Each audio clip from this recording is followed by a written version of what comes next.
temukan sukacita. Dunia takkan sanggup untuk berikan. Segala bebanku pun digantikan, selamaku ada di dalammu. Kaulah sukacita, pengharapan dan kehidupan. Kau beri kekuatan, haleluya, bersukacita selamanya. Bersama-sama katakan, Kau ada mendampingi setiap langkahku. Berikan kekuatan dengan Roh-Mu. Janji-Mu yang telah menuliskan, Ku punya rancangan yang indah. Kaulah sukacita, pengharapan dan kehidupan. Kau beri kekuatan, haleluya, haleluya. Kaulah sukacita, pengharapan dan kehidupan. Kau beri kekuatan, haleluya, bersukacita selamanya. Haleluya, musik memuji Tuhan. Terima kasih Tuhan, sukacita yang Kau berikan kepada kami pagi hari ini. Thank you Lord. Bersama-sama.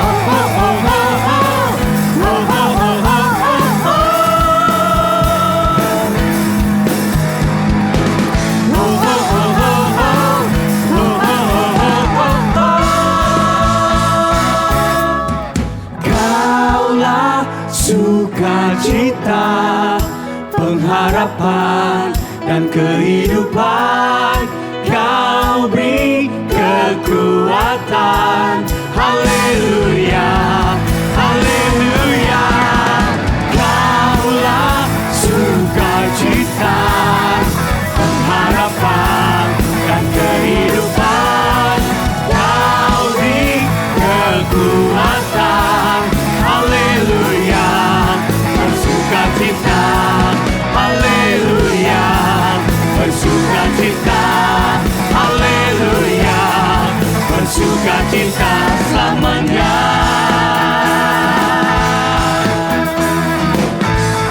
Haleluya, berikan kemuliaan buat Tuhan Yesus saat ini. Haleluya, thank you Lord, thank you Jesus. Haleluya. Bapak Ibu sekalian, tidak ada tempat yang lebih indah di dunia ini selain daripada hadirat Tuhan. Hadirat Tuhan tidak jauh dari kita.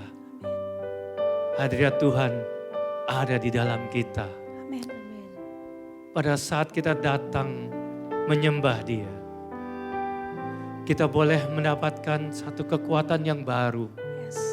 Kita boleh mendapatkan satu kemenangan atas kehidupan ini. Semangat yang baru Tuhan berikan. Terima kasih Bapa. Terima kasih Tuhan.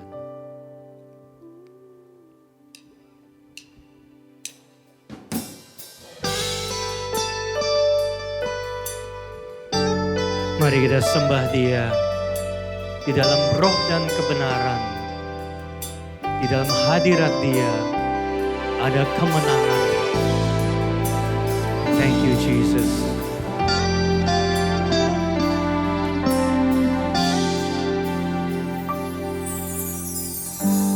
Ku menyembah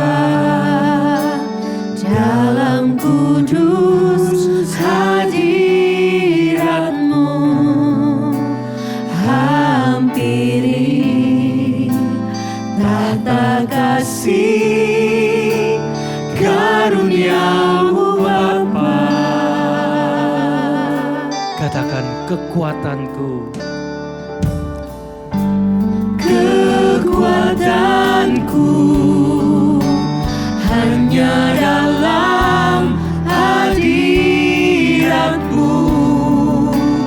Yesusku, hanya Kaulah segalanya.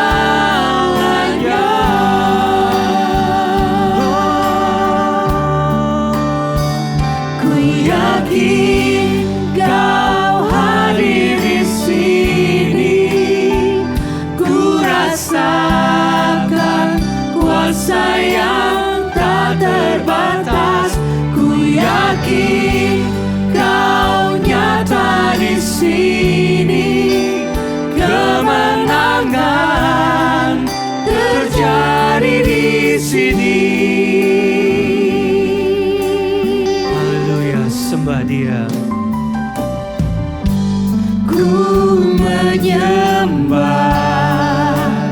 dalam kudus hadirat-Mu, hampiri tata kasih karunia-Mu Bapa.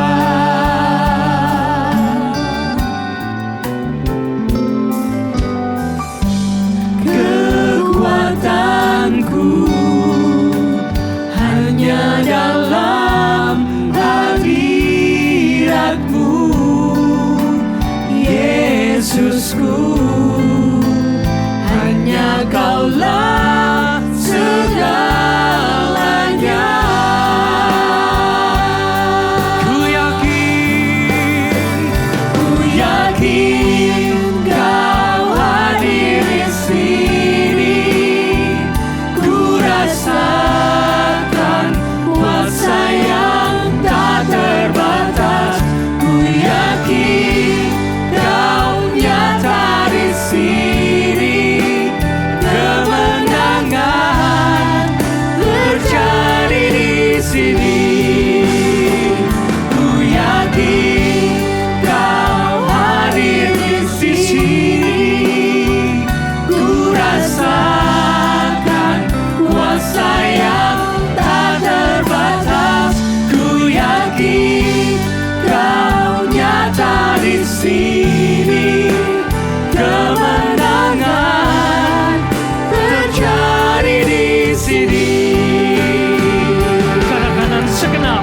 Segenap jiwaku memuji-Mu, Sungguh besar. sungguh besar Kau Yesusku. Segenap hatiku.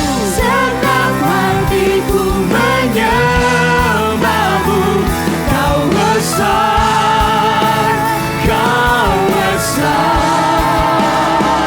Kau besar, Kau besar. Sembah Dia. Ku yakin Kau hadir di sini, ku rasakan kuasa yang tak terbatas. Ku yakin Kau nyata di sini, kemenangan terjadi di sini.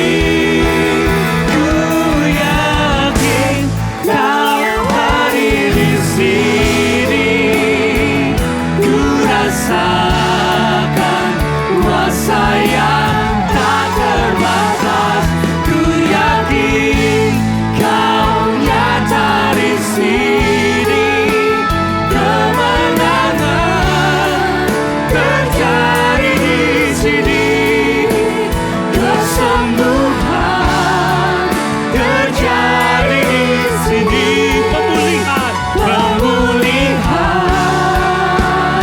di sini, pemulihan bagi bangsa ini. Mari kita sembah Dia di dalam roh dan kebenaran.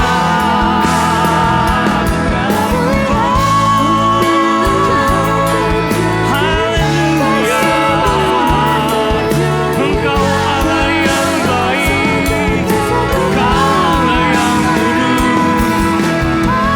Kirama Shandara Maya Sata,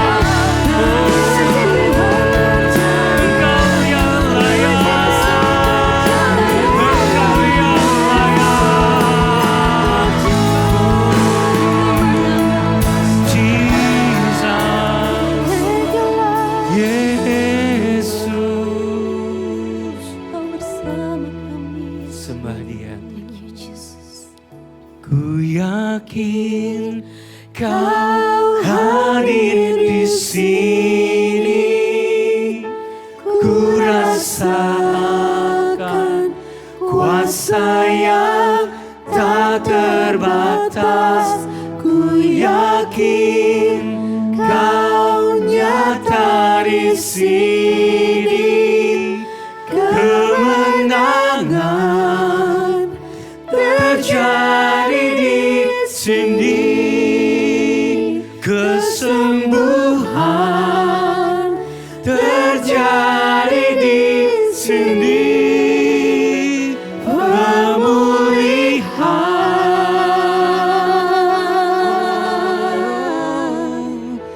bagi bangsa ini.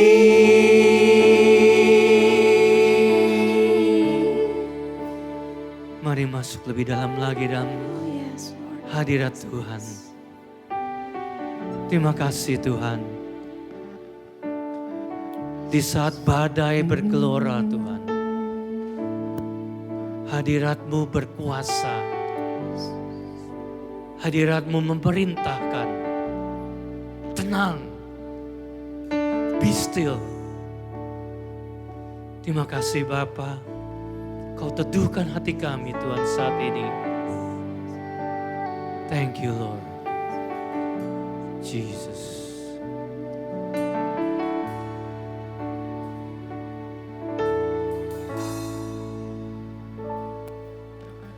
Hide me now under your wings. Cover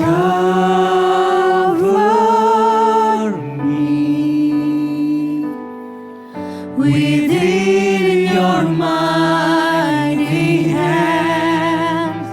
When the oceans rise and thunders roar, I will soar with you above the storm.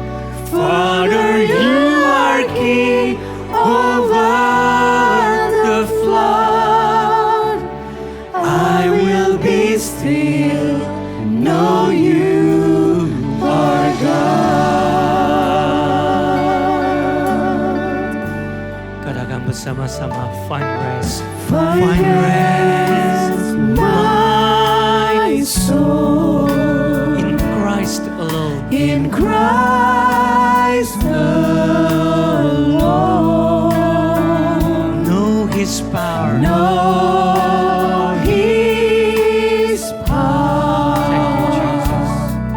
In quietness and trust, when the oceans rise and thunders roar, I will soar with you above the storm.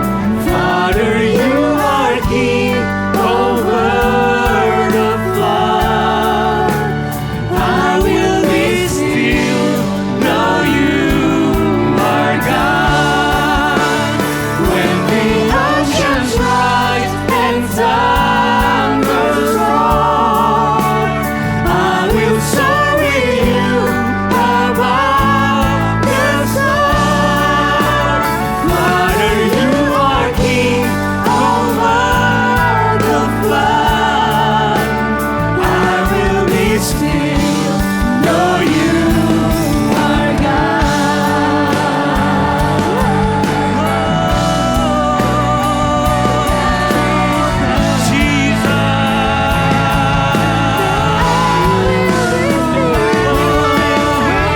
You're high and lifted up. You're high and lifted up in our praises.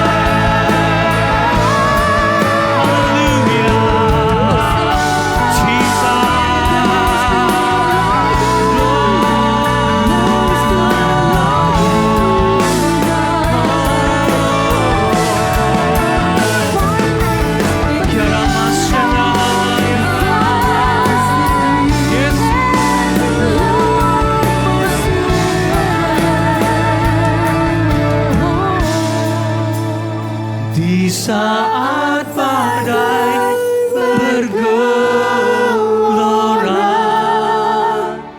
ku akan terbang bersamamu. Bapa kau Raja atas semesta, ku tenang sebab kau Allahku. Sembah Dia. Di saat badai bergelora, ku akan terbang bersamamu. Bapa kau Raja atas semesta, ku tenang sebab kau Allahku. Ku tenang sebab kau Allahku. Ku tenang sebab kau Allahku.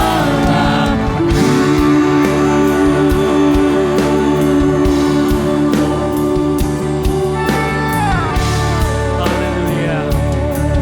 Terima kasih Tuhan Yesus. Thank you Jesus. Haleluya. Amin. Jemaat yang dikasih Tuhan, pemirsa pendengar yang setia, welcome back to the Word of God. Firman Tuhan yang luar biasa adalah firman Tuhan yang punya kuasa untuk mengubah hidup manusia.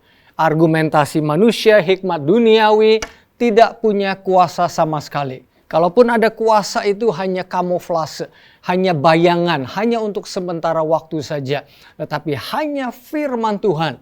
Karena firman Tuhanlah adalah roh dan kehidupan. Di dalam firman itu ada hidup surga. Karena Dia yang menciptakan kita. Dia tahu persis bagaimana mengatur hidup kita. Bagaimana memimpin hidup kita. Dan Dia memakai firman-Nya untuk saudara dan untuk saya. Itulah sebabnya saya suka sekali dengan firman Tuhan.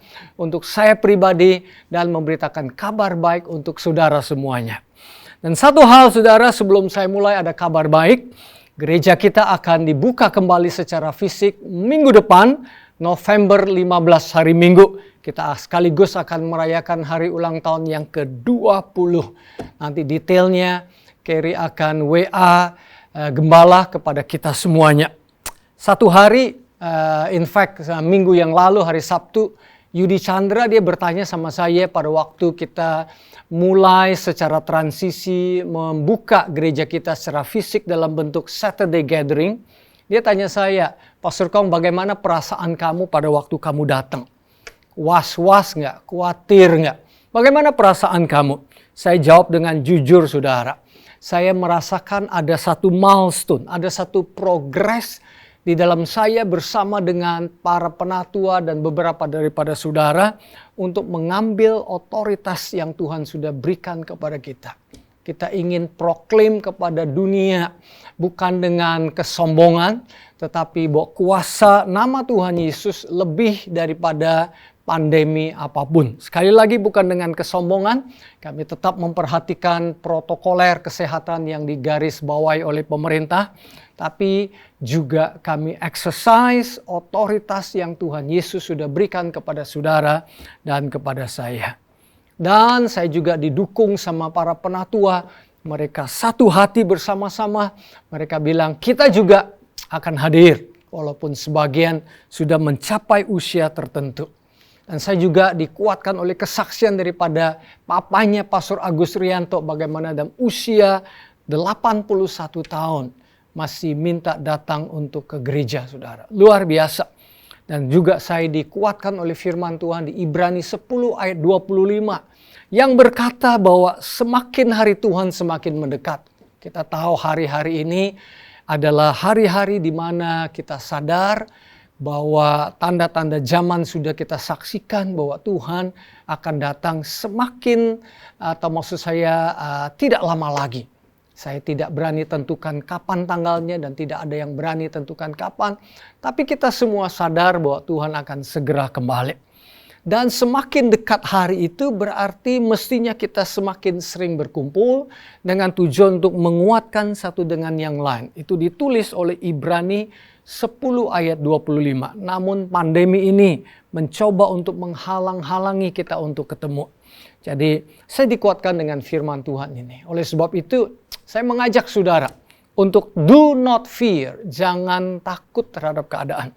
Kita menghargai protokol pemerintah, ya, kita waspada, ya, kita cuci tangan, ya, kita pakai masker, ya, tetapi kita terlebih lagi harus memakai otoritas surgawi yang Tuhan Yesus sudah berikan buat saudara dan saya.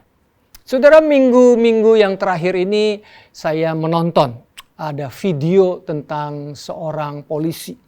Ini videonya sudah viral, ya, sudah cukup lama sih. Ini kalau tidak salah terjadi di Bali, di mana seorang polisi, ini tentunya contoh yang buruk. Tapi saya ambil contoh ini untuk strike a point, untuk menjelaskan keinginan saya. Dia memakai otoritasnya, saudara. Dia memberhentikan turis kalau tidak salah dari Jepang. Dan apa yang terjadi? Kemudian mencari alasan satu dengan yang lain. Akhirnya dia minta duit 1 juta rupiah kalau tidak salah. Kalau tidak salah polisi ini juga sudah ditindaklanjuti oleh atasannya. Nah, saudara, sekali lagi ini adalah contoh yang buruk. Tetapi orang ini tahu memakai otoritasnya. Lewat mana, saudara? Lewat baju yang dia pakai. Mengapa turis Jepang ini bisa tunduk sama dia? Karena polisi ini memakai uniform, memakai baju kebesarannya, baju kepolisiannya yang di backup oleh kekuatan daripada kepolisian Republik Indonesia. Sayangnya, dia memakai otoritasnya dengan cara yang salah. Saya juga pernah melihat seorang polisi yang mungkin badannya tidak gagah perkasa. Tetapi dia melihat ada satu truk yang muatannya melebihi kapasitasnya. Truk yang besar dan kemudian lewat. Dia stop truk itu. Walaupun badannya jauh lebih kecil dibandingkan truk yang besar, tetapi sopir truk itu berhenti juga. Mengapa demikian? Karena dia memiliki otoritas. Lewat mana, saudara? Lewat baju yang dia pakainya. Lewat otoritas ini yang didukung di backup oleh kepolisian Republik Indonesia, dia bisa menghentikan truk yang begitu besarnya. Saya ambil contoh lain lagi, saudara, ya. Saudara lihat uang ini berapa? Memang nggak terlalu besar, Rp20.000. Tapi waktu kalau saya beli sesuatu dan saya bayar pakai uang ini, saya jamin tidak ada orang di Indonesia yang berani menolak uang ini. Walaupun ini harganya nominalnya 20.000, tapi harga kertasnya tidak lebih tinggi daripada nominal, daripada uang kertas ini. Namun karena ada otoritas di belakangnya, ada pemerintah Republik Indonesia atau ada Bank Indonesia, sehingga uang ini memiliki otoritas nilai Rp20.000. Saudara, saya pernah dengar kesaksian daripada Olen di Healing Room minggu yang lalu. Dia kasih kesaksian, matanya hampir buta. Dia sedih karena satu dan lain hal dengan katarak atau retina matanya. Kemudian dia jujur sama Tuhan, dia bilang, Tuhan, aku butuh pertolonganmu, aku butuh disembuhkan. Awalnya dia cerita dia sempat ragu. Tapi kemudian pada waktu dokter A mengatakan, wah kamu nggak bisa ditolong. Saya give up. Dan dokter yang lain juga give up. Tapi setelah dia berdoa, dia minta sama Tuhan Yesus.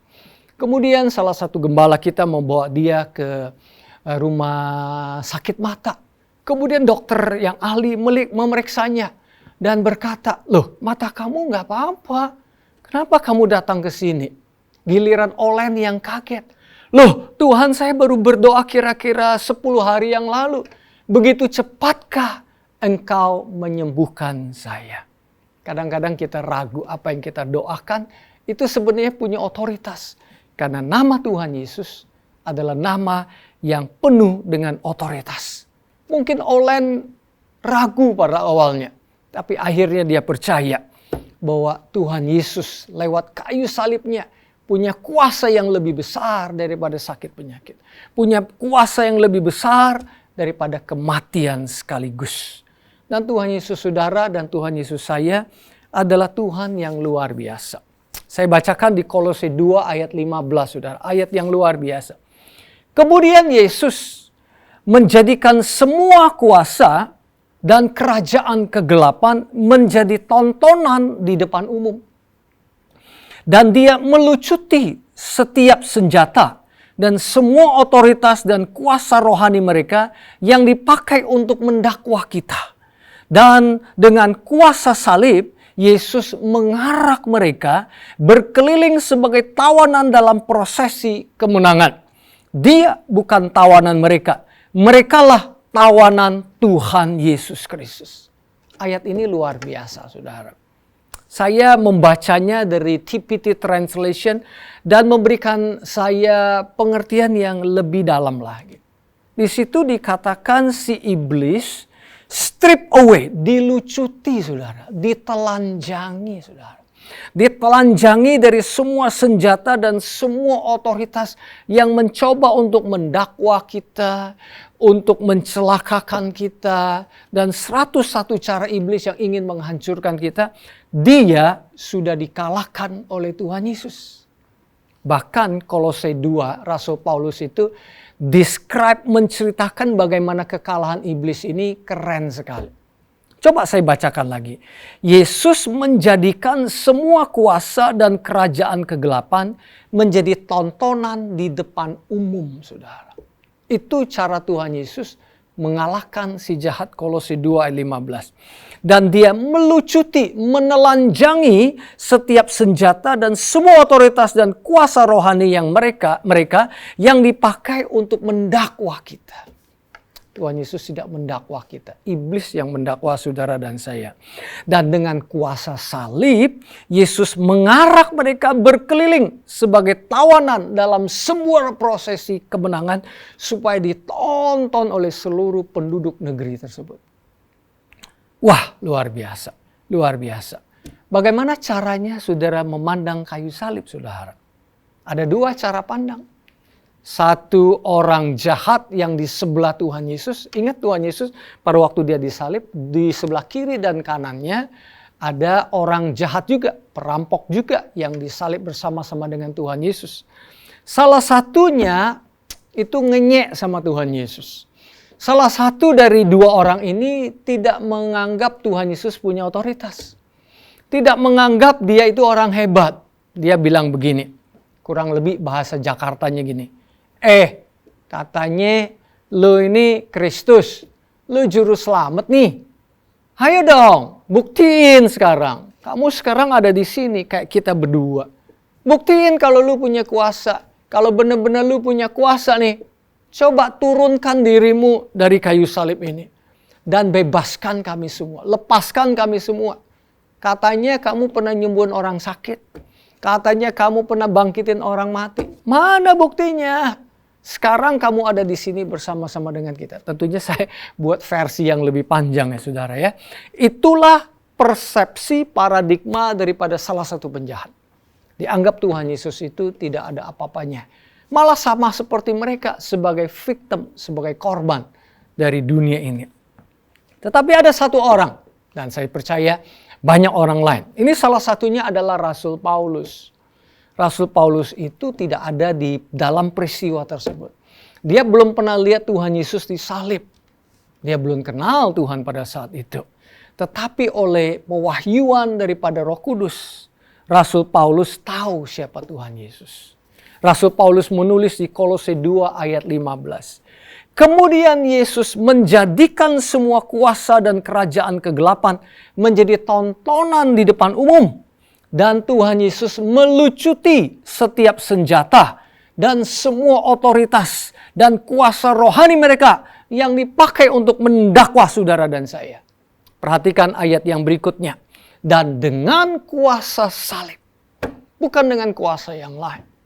Dengan kuasa salib, Tuhan Yesus mengarak mereka berkeliling sebagai tawanan dalam prosesi kemenangan. Dia bukan tawanan mereka. Merekalah, yaitu si jahatlah tawanan daripada Tuhan Yesus. Si iblis sudah dilucuti. Dia sudah dikalahkan. Saya senang dengan kata dilucuti, saudara. Strip away, ditelanjangi. Itu proses yang sangat amat memalukan, saudara.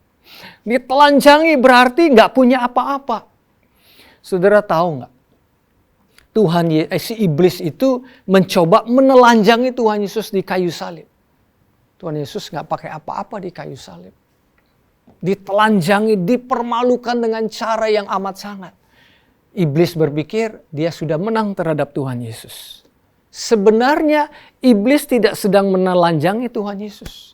Iblis sedang menelanjangi saudara dan saya sebagai korban akibat dosa Adam dan Hawa dan juga dosa saudara dan dosa saya.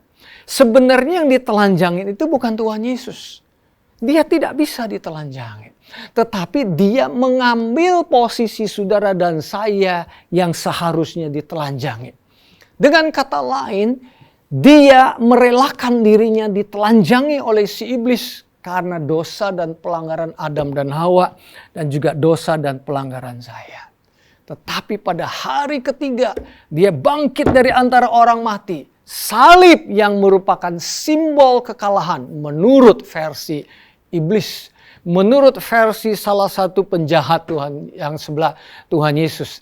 Tetapi bagi orang yang percaya, salib adalah kekuatan saudara dan kekuatan saya. Setiap kali saya melihat kayu salib, saya melihat kasih Tuhan yang luar biasa untuk hidup saudara dan saya. Dan setiap kali saya melihat kayu salib, saya melihat iblis diparade di dalam ketelanjangan dia, di dalam kekalahan dia. Saudara, kalau zaman perang dahulu, misalnya bangsa A mengalahkan bangsa B. Apa yang bangsa A lakukan? Itu POW, prisoner of war. Itu tawanan-tawanan perang itu ditangkap. Kemudian mereka diparade. Mereka dilucutin senjatanya. Mereka ditelanjangi. Supaya apa? Supaya memberikan efek jerah negatif, ketakutan kepada musuh. Sekaligus saudara, membangun iman daripada penduduk bangsa tersebut. Sehingga mereka disadarkan bahwa bangsa mereka adalah bangsa yang menang perang. Buktinya itu loh tawanan perang yang diarak-arak dari ujung jalan yang satu ke ujung jalan yang lain.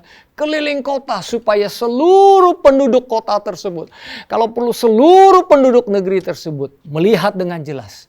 Yang kalah siapa? Yang menang siapa? Haleluya. Itulah Tuhan Yesus saudara dan saya yang telah melucuti kuasa iblis. Oleh sebab itu saudara, kenapa kita harus takut? Kita memiliki kuasa yang Tuhan Yesus miliki, saudara. Dan Tuhan Yesus punya kuasa itu tidak untuk dia sendirian. The amazing news, the good news yang berikutnya adalah Tuhan Yesus itu membagikan otoritasnya buat saudara dan buat saya. Dia membagikannya buat saudara dan saya. Efesus 1 ayat 23 berkata demikian. Dan sekarang kita, gerejanya, adalah tubuhnya di bumi. Saudara dan saya dianggap sebagai tubuh daripada Tuhan Yesus. Wow, dia adalah kepala, kita adalah tubuhnya. Sebuah tubuh yang lengkap harus ada kepala dan harus ada kaki tangannya. Kalau enggak, bukan tubuh yang lengkap. Sebuah tubuh tanpa kepala bukan tubuh yang lengkap. Sebuah kepala tanpa tubuh bukan tubuh yang lengkap. Ini ada unsur sebuah hubungan yang dalam dari ayat ini, saudara. Tuhan Yesus membuat atau menjadikan saudara dan saya, gerejanya itu sebagai tubuhnya. Berarti dia membagikan kuasanya, otoritasnya kepada saudara dan kepada saya. Dan kalau satu anggota tubuh sakit, anggota tubuh yang lain juga terasa sakit. Termasuk kepala merasa sakit. Dan kita tahu Tuhan Yesus itu adalah Tuhan yang gagah perkasa. Dia tidak mengenal kekalahan. Oleh sebab itu saudara dan saya, setiap kali iblis menyerang, setiap kali tantangan datang, setiap kali intimidasi yang ada, apa yang saudara dan saya perlu lakukan? Ambil otoritas yang Tuhan sudah berikan kepada saudara dan saya. Haleluya, luar biasa. Saya pernah ketemu sama Ibu Elizabeth Philip, hamba Tuhan yang tinggal di Semarang. Saya melihat gaya hidupnya itu luar biasa. Pada saat dia makan, kalau misalnya dia bawa sopirnya diajak makan bersama. Duduk di tempat yang sama, makan apa yang dia makan. Wow, dari gaya hidupnya itu saya bisa melihat. Ini orang ini luar biasa. Sehingga sopirnya atau pembantunya merasa seperti orang rumah sendiri. Dignity, rasa harga diri dalam mereka itu naik. Demikian Tuhan sama kita.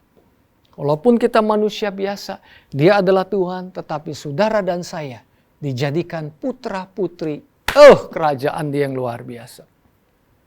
Saya juga pernah makan malam, saudara, diundang oleh teman saya. Makannya pas di luar negeri lagi. Kemudian ada acara yang penting, malam all and new, saudara. Kita pakai tempat yang di high rise building, mahal. Waktu saya lihat menu makanannya, aduh mahal sekali. Saya mau belajar tahu diri, saudara. Saya pengen pesen makanan yang paling murah lah. Yang paling murah pun itu sudah mahal menurut ukuran saya, saudara ya. Nggak biasa saya makan yang sebegitu banyak jumlah uangnya. Tetapi kemudian dia ngomong, Pastor, pilih yang mana aja terserah. Wow, apa yang dia makan, saya boleh makan. Apa yang dia pesen, saya boleh pesen. Itu membuat harga diri saya naik. Wow, luar biasa. Pengalaman yang luar biasa. Kemudian saya ingat sama Tuhan. Dia memberikan pengalaman dia kepada saudara dan saya. Dia memberikan otoritas dia kepada saudara dan saya. Luar biasa. Ayat ini luar biasa. Kolose 1 ayat 14. Apa yang telah Tuhan Yesus lucuti daripada iblis? Kolose 2 ayat 14. Saya bacakan, saudara ya. Dan melalui otoritas ilahi dari salibnya, dia telah membatalkan setiap pelanggaran hukum yang kita lakukan dan juga membatalkan surat perintah penangkapan yang usang yang menuntut kita. Iblis ini memang selalu ingin menjadikan kita korban. Dia selalu ingin mendakwah kita.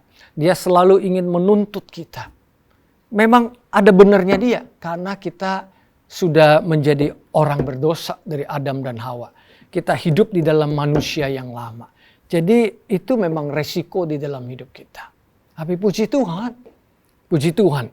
Walaupun kita tidak berdaya terhadap iblis, ada Tuhan Yesus yang jauh lebih hebat daripada iblis. Dia membatalkan yang tadi saya baca. Saya lanjutkan.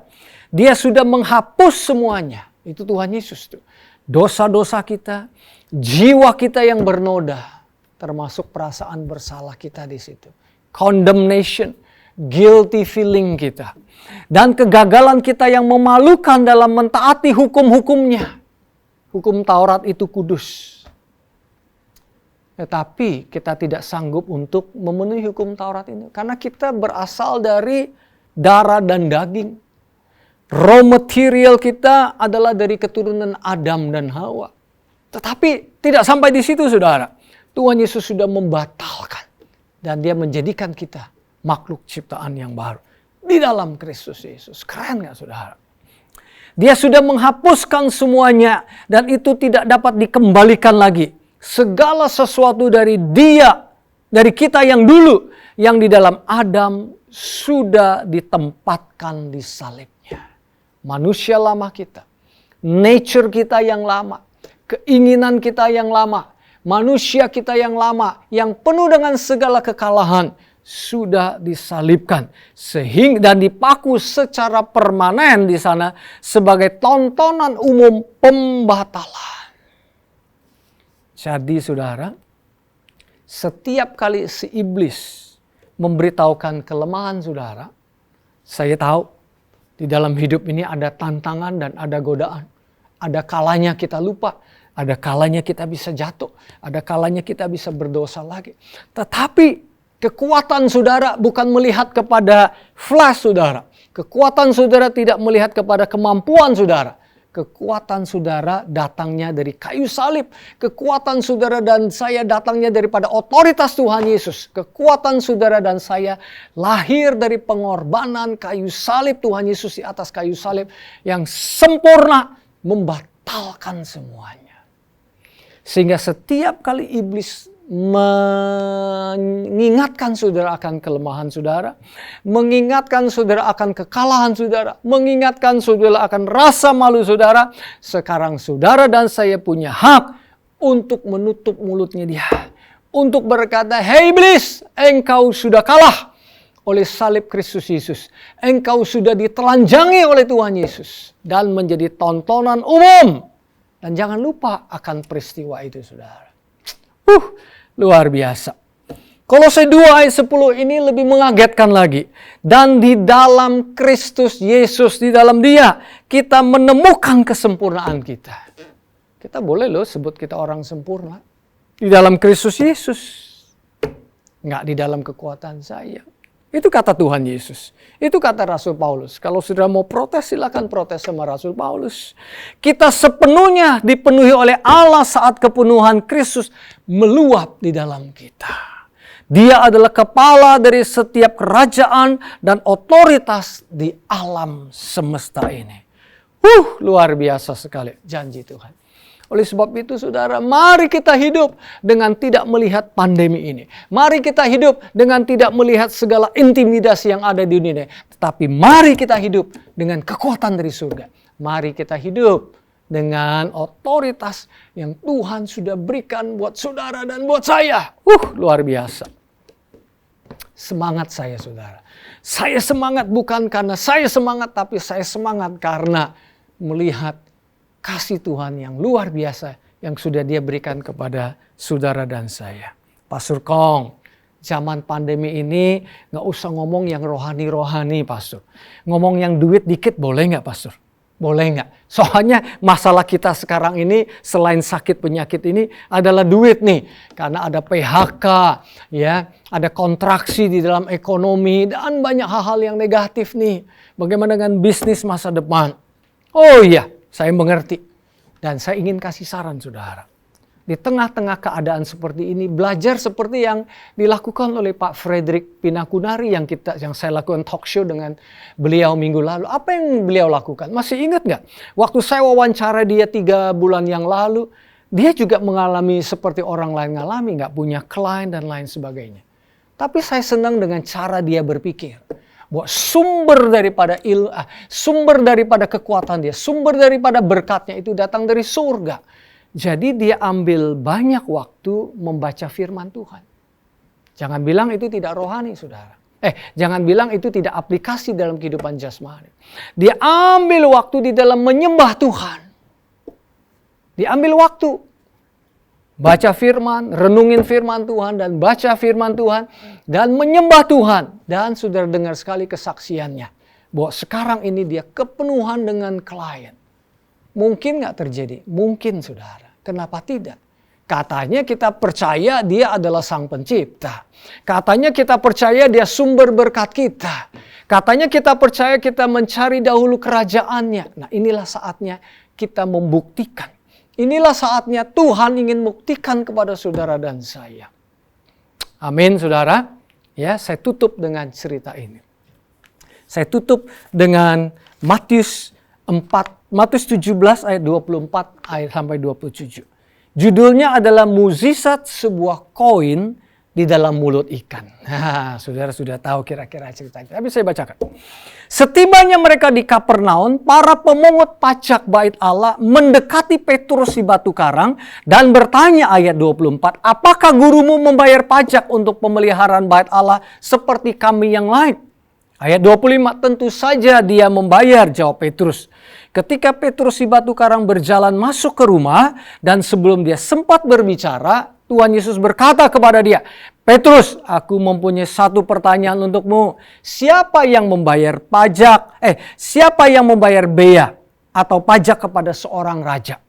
Apakah pajak dikumpulkan dari anak-anak raja itu sendiri atau dari pendukungnya? Artinya Tuhan Yesus nggak perlu bayar pajak, dia Tuhan. Dari penduduknya, jawab Petrus ayat 26. Yesus berkata, itu benar. Anak-anak raja bebas, tidak perlu membayar pajak.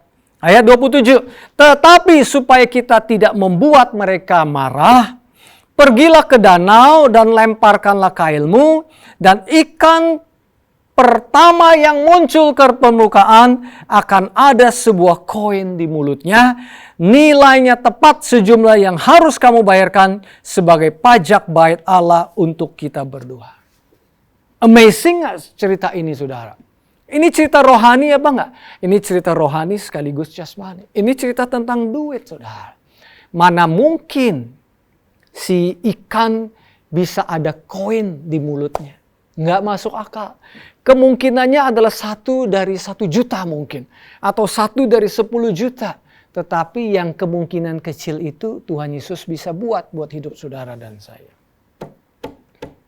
Amin, saudara. By the way, kata membayar pajak, membayar, itu punya akar kata yang sama pada waktu Tuhan Yesus berseru di atas kayu salib, it is finished. Artinya sudah selesai. Artinya it is fully paid. Sudah dibayar dengan lunas. Kata dibayar dengan lunas sama dengan kata bayar yang dialami oleh Petrus pada waktu dia harus membayar pajak kepada the temple tax, kepada bait Allah di situ. Amazing nggak, saudara?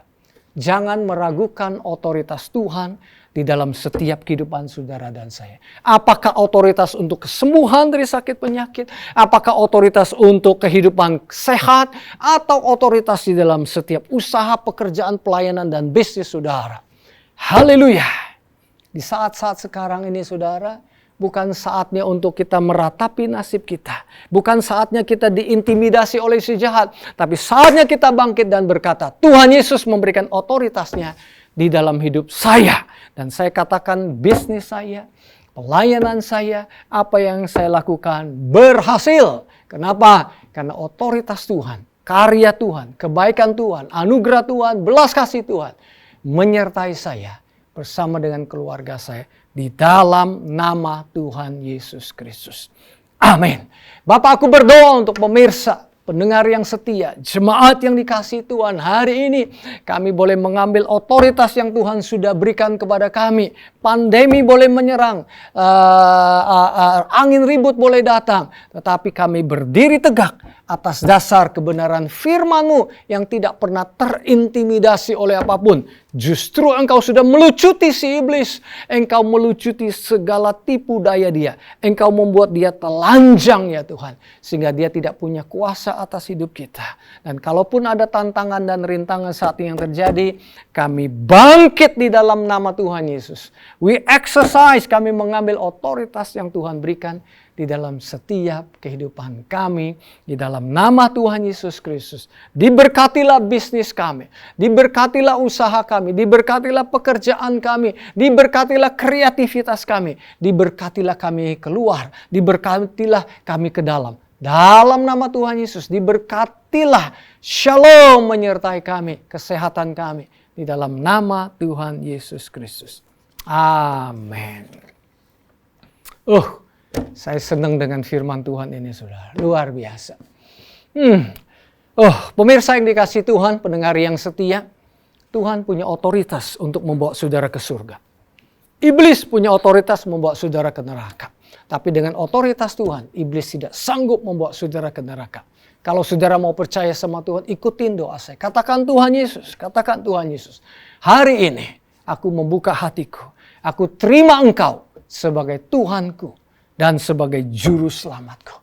Ampuni semua dosa-dosaku.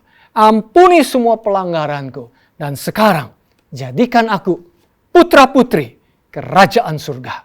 Dalam nama Tuhan Yesus, aku berdoa. Amin. Apabila saudara sudah berdoa demikian, yakinkan diri saudara bahwa saudara adalah putra-putri kerajaan surga sekarang. Dan memperoleh tiket ke surga. Haleluya. Haleluya. Jemaat yang dikasih Tuhan, pemirsa pendengar yang setia, buka hati saudara, terimalah berkat Tuhan. Tuhan memberkati engkau dan melindungi engkau. Tuhan menyinari engkau dengan wajah-Nya dan memberikan engkau kasih karunia. Tuhan menghadapkan wajah-Nya kepadamu dan memberikan engkau damai sejahtera di dalam nama Tuhan Yesus Kristus. Amin. God bless you.